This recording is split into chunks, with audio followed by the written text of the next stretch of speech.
नाशिक शहरात पोलीस आयुक्त संदीप कर्णिक यांच्या मार्गदर्शनाखाली सुरू असलेल्या स्टॉप अँड सर्च या अभिनव उपक्रमामुळे गुन्हेगारीला आळा घालण्याचा प्रयत्न यशस्वी ठरला आहे। आडगाव पोलीस ठाण्याच्या हद्दीत एका कारवाईत पोलिसांनी 25 किलोमीटर अंतरापर्यंत थरारक पाठलाग करून गांजाने भरलेले वाहन जप्त केले आहे। आडगाव पोलीस ठाण्याच्या CR मोबाईल पथकाचे अंमलदार पवार बाळकृष्ण व गांगुर्डे भाऊसाहेब हे पहाटे 2:30 वाजता स्टॉप अँड सर्च मोहिमेत कार्यरत होते। लाल रंगाचे मारुती SX 4 वाहनाने पोलिसांच्या तपासणीस नकार देत त्यांच्या अंगावर वाहन घालण्याचा प्रयत्न केला। पोलिसांनी प्रसंग अवधान राखत स्वतःचा जीव वाचवला आणि तात्काळ नियंत्रण कक्षाला माहिती दिली। नियंत्रण कक्षाने इतर विभागांना माहिती देत 8 पोलीस वाहनांची टीम तयार केली। या टीमने 25 किलोमीटर अंतर 2-3 तासाच्या पाठलाग करत आरोपींच्या वाहनांना पकडले। पाठलागादरम्यान आरोपींनी 4 पोलीस वाहनांना धडक दिली आणि गंभीर नुकसान करण्याचा प्रयत्न केला। वाहनांची झडती घेतल्यानंतर 28 किलो गांजा सापडला, ज्याची किंमत 15 लाख रुपये आहे। 5 आरोपींपैकी 4 अंधाराचा फायदा घेऊन पळून गेले, तर एकाला पोलिसांनी ताब्यात घेतले। संबंधितांवर भारतीय दंड संहिता आणि NDPS कायद्याअंतर्गत गुन्हा दाखल करण्यात आलेला आहे। अत्यंत धाडसी कारवाई केल्याबद्दल पोलीस आयुक्त संदीप कर्णिक यांनी संबंधित अधिकारी व अंमलदारांना प्रशस्तीपत्रक आणि रोख पारितोषिक देऊन सन्मानित केले आहे। नाशिक शहर पोलीस दलातर्फे स्टॉप अँड सर्च मोहीम नियमितपणे राबवण्यात येते। अशा एका अभियानात 7 जानेवारी रोजी मध्यरात्री एका कारचा पाठलाग करीत संपूर्ण यंत्रणा कार्यान्वित करत ड्रग्ज तस्करांना पकडण्यात आले। 8 मोबाईल व्हॅन्सच्या माध्यमातून हा संपूर्ण थरार कॅमेऱ्यात कैद आहे। या कारवाईत सुमारे 28 किलो गांजा पकडण्यात आला। नाशिक पोलिसांचे मुख्यमंत्री देवेंद्र फडणवीस यांनी नाशिक पोलिसांचे अभिनंदन केले आहे। काल दिनांक 7 जानेवारी रोजी रात्रगस्त अधिकारी म्हणून आम्ही कर्तव्यावर होतो। आम्हाला पर्यवेक्षण 1 म्हणून कर्तव्य होतं। साधारण रात्रीचे 2-2:30च्या दरम्यान आडगाव पोलीस स्टेशनचे CR मोबाईलवरती कर्मचारी भाऊराव गांगुर्डे यांचा कॉल आला की ते एका संशयित वाहनाचा पाठलाग करत आहेत, परंतु ते वाहन थांबत नाही आहे। सदरची माहिती मिळताच आम्ही सुद्धा त्या वाहनाच्या दिशेने गेलो आणि सदर वाहनाचा पाठलाग केला। सदर वाहन जेव्हा आम्ही ताब्यात घेतलं तेव्हा त्या वाहनामध्ये 5 इसम होते, त्यापैकी 4 इसम पडून गेले, 1 इसम आम्ही ताब्यात घेतला। सदर वाहनाची तपासणी केली असता वाहनामध्ये गांजा सदृश्य माल मिळून आला।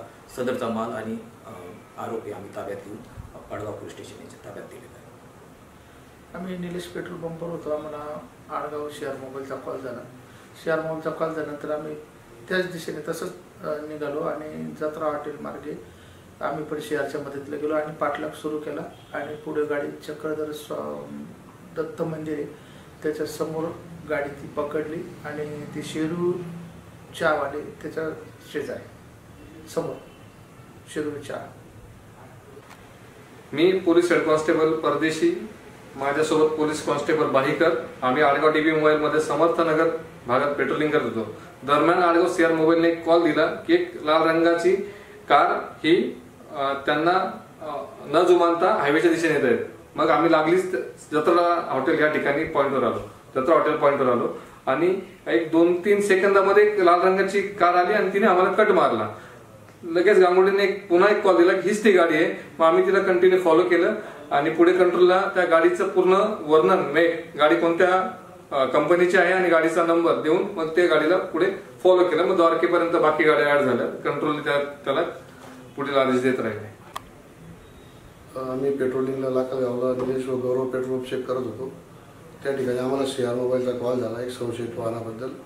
आम्ही तात्काळ पेट्रोल पंपवरून निघालो आणि जत्रा हॉटेल मार्गे गाडीचा पाठलाग सुरू केला व चक्रधर स्वामी मंदिराजवळ गाडी पकडली व तिथे आमचं थांबलो। आम्ही रात्री आडगाव पोलीस स्टेशनमध्ये CR मोबाईलमध्ये मी आणि पोलीस कॉन्स्टेबल 110 पवार असे रात्रगस्त करत असताना 9 मैल ते पोहोचलो। तिथे एक संशयित वाहन दिसले। पवार यांनी मला ती सदर गाडीच्या बाबत सांगितले। तरी गाडी मी थांबवण्याचा प्रयत्न करत असताना ती गाडी न थांबता आडगाव पोलीस स्टेशन मुंबईच्या दिशेने पळू लागली। त्या दरम्यान मी आडगाव पेट्रोल मोबाईलचं लोकेशन घेऊन त्यांना कळविले व पुढे मदतीसाठी DB मोबाईल यांना कळविले। नंतर ती गाडी न थांबल्यामुळे पुढे अजून मदतीची आवश्यकता असल्याने कंट्रोलला कॉल देऊन पुढील पोलीस स्टेशनच्या सर्व गस्तीवरील वाहनांना माहिती देऊन कंट्रोलने कळवले तरी सदरचे वाहन हे द्वारका येथून परत रिटर्न टर्न मारून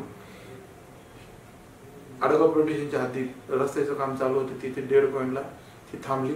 त्यातले 4 लोक पळून गेले. एक आरोपी आम्ही स्वतः पकडलेला आहे.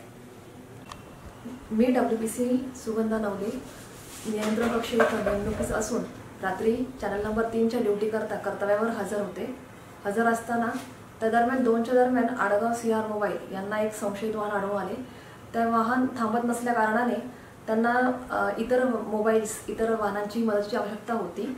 आपण त्याचप्रमाणे मी त्यांना इतर वाहनांना सूचना देऊन त्यांना रवाना केले आणि सदरचे वाहन थांबत नसल्या कारणाने त्यांचा व्हिडिओ त्या वाहनाचा व्हिडिओ तयार करण्यास सांगितले आणि सदरचे वाहन हे साधारण 2:30 ते 3:30च्या दरम्यान डिटेक्ट करण्यात आले. आडगाव येथे श्री चक्रधर स्वामी मंदिर आहे या ठिकाणी डिटेक्ट करण्यात आले. ते रात्री 2:30 ते 3 दरम्यान आडगावकडून नवा मैलकडे जात असताना टर्न मारत असताना एक कार संशयितरित्या थांबली होती. आम्ही तिथे पेट्रोलिंग करत येत असताना ती संशयितरित्या निघाली. तेव्हा मी पोलीस हवालदार 159 गांगुडे दादा यांना सांगितले की संशयितरित्या गाडी तिथून निघालेली आहे. त्याच्यावरून गांगुडे दादा यांनी तिला थांबवण्याचा प्रयत्न केला पण ती गाडी थांबली नाही. त्याच्यावरून गांगुडे दादांनी कंट्रोल यांना कॉल दिला व आम्ही पाठलाग सुरू केला त्या गाडीचा. वेद न्यूजसाठी प्रतिनिधी अनिल गुंजाळ, नाशिक रोड.